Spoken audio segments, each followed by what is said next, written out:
Doctor Lorenzo Córdoba Vianello. Bienvenido. Muchísimas gracias, muy buenos días tengan todos ustedes. Para mí son obligados, no solamente por la cortesía y la generosidad de la invitación, sino además por la calurosa acogida aquí en Durango, una vez más, de buena parte, digamos, de quienes integramos la familia electoral, como suele decirse. Muchísimas gracias y muchísimas felicidades al Instituto Electoral y de Participación Ciudadana por 20 años de contribuir a la construcción de la democracia en el estado de Durango. Muchísimas gracias, Javier, consejeras y consejeros por la invitación. Gracias a quienes integran la Junta General Ejecutiva y en unos días más del INE en el estado, la Junta Local Ejecutiva en el estado de Durango del INE, y en breve pues el Consejo Local del propio instituto. Señor presidente del Consejo, Hugo, gracias. Señores vocales, distinguidas consejeras y consejeros de otras entidades que me permiten el privilegio, digamos, de contar con su presencia esta mañana, distinguidas autoridades, estimadas y estimados amigos. Hablar de la reforma de 2014 es hablar de uno de los procesos político-electorales más controvertidos de los que a lo largo de más de 35 años 37 años ya, han venido articulando la normatividad electoral a través de la cual se procesó el cambio político en nuestro país. La reforma de 1977, la así llamada reforma política, ideada y encauzada por don Jesús Reyes Heroles, pues es una reforma que detonó un proceso que hoy se ve añadido, yo digo robustecido, pero para eso déjenme acabar la intervención para ver si se generan consensos o no en este sentido, con la reforma 2014. Estamos hablando de un periodo de 37 años en el que el país se ha transformado de manera muy profunda, de manera, si se quiere, insuficiente respecto de los anhelos de una sociedad que está construyendo su régimen democrático, de una sociedad todavía, como lo revelan distintos ejercicios de opinión política, todavía insatisfecha, en algunos casos profundamente insatisfecha con los resultados que la democracia nos está otorgando, pero que en todo caso es radicalmente diversa de la que existía antes de que arrancara este proceso de cambio político. Pasamos a lo largo de estas más de 3 décadas de un país esencialmente monocolor, en donde la hegemonía política se expresaba prácticamente a lo largo y ancho del país, salvo contadas y esporádicas excepciones, a un contexto en el que la pluralidad política es parte del paisaje ordinario de la vida de la propia sociedad, en donde fenómenos típicos de la democracia, distintivos de la democracia, como las alternancias en los gobiernos, las elecciones competidas, la sana incertidumbre democrática cuando nos avecinamos a un proceso electoral respecto de los resultados, en donde los resultados apretados, en donde el fenómeno de los así llamados gobiernos divididos, la ausencia de mayorías predeterminadas, forman parte del paisaje ordinario a lo largo y ancho del país. En algunos casos, el fenómeno de alternancia ha implicado la sucesión de hasta 3 fuerzas políticas en los cargos, en un mismo cargo público. En otros casos, efectivamente, la alternancia no ha ocurrido, pero creo que vale la pena subrayar, como lo hacía Michelangelo Bovero en una ya célebre conferencia en el año 2000, apenas unos días después de que ocurrió el cambio de partido en la presidencia de la República, que lo que hace democrática a una sociedad no es la alternancia en cuanto tal, sino la existencia de condiciones que hagan posible, en realidad, la alternancia. Si la alternancia ocurre o no, eso es parte o producto de la decisión de los ciudadanos. El problema para que una sociedad sea considerada democrática no es, repito, que la alternancia ocurra o no ocurra, sino que existan condiciones reales para que la alternancia pueda producirse. Y creo que en términos generales, a lo largo y ancho del país, no se vale hacer estandarizaciones ni homogenizaciones, pero a lo largo y ancho del país existen condiciones para que la pluralidad política pueda expresarse. Creo que el cambio político está a la luz de todos. Veo a algunos jóvenes aquí, algunos que son los hijos de la transición y que, digamos, inevitablemente hoy se encuentran insatisfechos respecto de lo que es un natural anhelo en una democracia constitucional, respecto de los resultados que la democracia nos está otorgando. Pero basta mirar un poco atrás para poder entender la profundidad de este cambio. Hoy tenemos una prensa vigorosa, libre, no exenta de problemas que son, digamos, expresión de los grandes problemas nacionales que hoy nos aquejan, pero si se compara con lo que ocurría hace apenas 30 años, las condiciones incluso para el ejercicio del libre periodismo son realmente incontrastables, incomparables. Hoy tenemos un sistema de partidos vigoroso que se acaba de renovar con 3 nuevas fuerzas políticas que se incorporaron al espectro político nacional, cuando hace 40 años lo que teníamos era un sistema hermético, excluyente, y que tuvo el triste privilegio de ser uno de los ejemplos, más bien el ejemplo que utilizó Giovanni Sartori en su célebre teoría de los partidos políticos para identificar, para ejemplificar uno de los tipos, una de las categorías que Sartori planteaba de los distintos sistemas de partidos existentes en el mundo, que no necesariamente era una categoría democrática, que era la categoría de sistema de partido hegemónico, en donde si bien no había una única fuerza política, sino una pluralidad muy acotada de fuerzas políticas, en realidad solamente una de ellas dominaba el espectro político nacional. Venimos, hay que recordarlo, de un sistema de partidos en el cual a lo largo de más de 24 años el mismo se mantuvo estático, a pesar de que en los años 60 y los años 70 implicaron una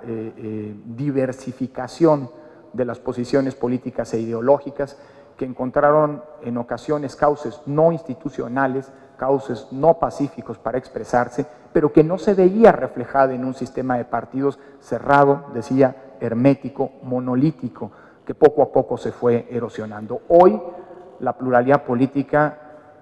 puede constatarse con una simple ojeada a las boletas electorales, a la cantidad de opciones que las mismas pueden incluir, a la posibilidad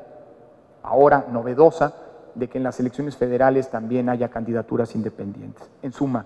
el país por la vía electoral cambió y cambió de manera muy profunda. Debemos conformarnos con lo que tenemos. Creo que una sociedad que se conforma es una sociedad que contradice, digamos, una vocación democrática. La democracia siempre implica, digamos, aspiraciones o anhelos de perfeccionamiento, y lo mismo pasa con la nuestra. La nuestra no es una democracia que genere plena satisfacción, al contrario, hay una preocupante insatisfacción de buena parte de la sociedad mexicana. Insisto, los estudios de cultura política, hace poco el Instituto Nacional Electoral presentó un estudio muy profundo, un estudio inédito por sus alcances, al que hemos denominado Informe País, que nos demuestra la gravedad de no solamente del estado de la cultura política, de la calidad de nuestra ciudadanía, sino incluso la propensión que tanto desde la perspectiva estructural como desde la perspectiva subjetiva existe en nuestra sociedad para no ser refractaria, al menos como se debería, frente a pulsiones autoritarias. Y el contexto no ayuda en nada. Perdón la evocación, soy un funcionario electoral, pero como lo ha dicho el rector de la UNAM, soy un académico prestado a la función electoral. Así que las referencias académicas a lo largo de este evento tendrán que aguantárselas o permitírmelas. Pero la evocación de Thomas Hobbes, que viene de lejos, respecto a cómo una sociedad, cuando enfrenta una situación de violencia profunda, existe o está dispuesta a renunciar a sus derechos a cambio de seguridad, es una evocación que tendríamos que tener muy presente en el contexto actual de nuestro país. El boleto a la democratización no es un boleto de solo ida, sino que puede tener aparejado los boletos de regreso. Y hay muchas expresiones latentes en la sociedad mexicana que pueden constituirse en peligrosos caldos de cultivo para que germinen pulsiones autoritarias. Así que refrendar día a día el compromiso democrático de una sociedad y de las instituciones que la misma se ha dado, me parece que es indispensable. El país ha cambiado, y ha cambiado eminentemente por la ruta electoral. Este cambio se ha articulado a lo largo de bien ya 8 grandes reformas electorales, que a lo largo de estos 37 años tuvieron propósitos distintos. No es lo mismo lo que se pretendió con la reforma de 1977 que lo que se pretendió con la reforma de 2014. Pero para poder entender la razón de ser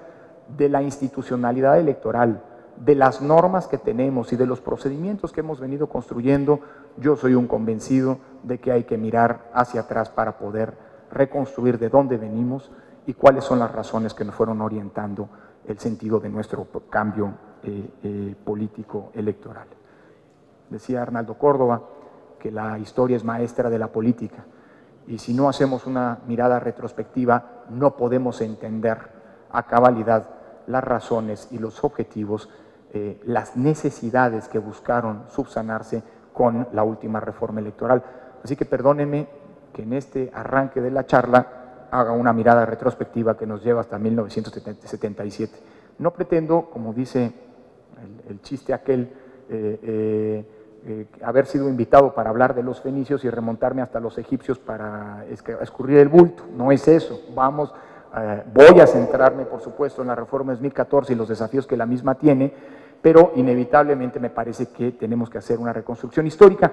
porque, lo anticipo, creo que esta es una reforma que tiene una doble dimensión o una doble característica.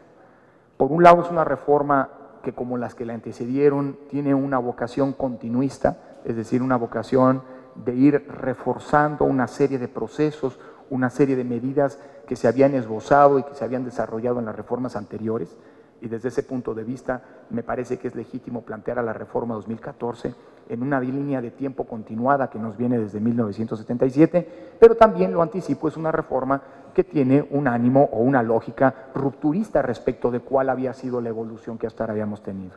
No estoy diciendo que es una reforma bipolar o esquizofrénica, pero es una reforma, insisto, que tiene esta doble característica que me parece es indispensable atender. Ahora, para poder entenderla, me parece que mirar hacia atrás resulta indispensable. Las 8 reformas electorales que han encauzado el proceso de cambio político tienen o pueden, digamos, estructurarse o sistematizarse a partir de las necesidades fundamentales que cada una de ellas fue enfrentando. De esta manera, el gran objetivo, el gran problema para poder comenzar el proceso de democratización que enfrentaron la reforma, en primera instancia la de 77, pero las reformas de los años 70 y 80,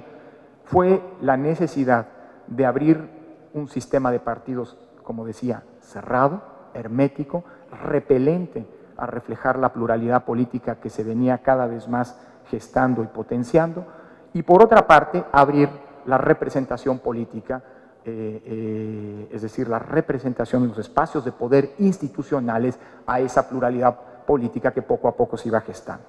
La reforma de 1977 y la reforma de 1986 en buena medida tienen ese propósito fundamental. Insisto, no es el único, no es la única necesidad que se pretendió resolver con estas reformas, pero sin lugar a dudas esta era la condición fundamental que estuvo y la pretensión fundamental que estuvo en el origen de estas 2 reformas electorales. Insisto, abrir el sistema de partidos,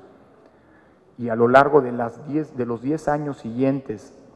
a 1977 el efecto puede constatarse de manera clara. Las primeras elecciones después de 77 supusieron la incorporación al sistema de partidos, después de 24 años, decía, de hermetismo, de 3 nuevas alternativas políticas: el Partido Comunista, el Partido Demócrata Mexicano y el Partido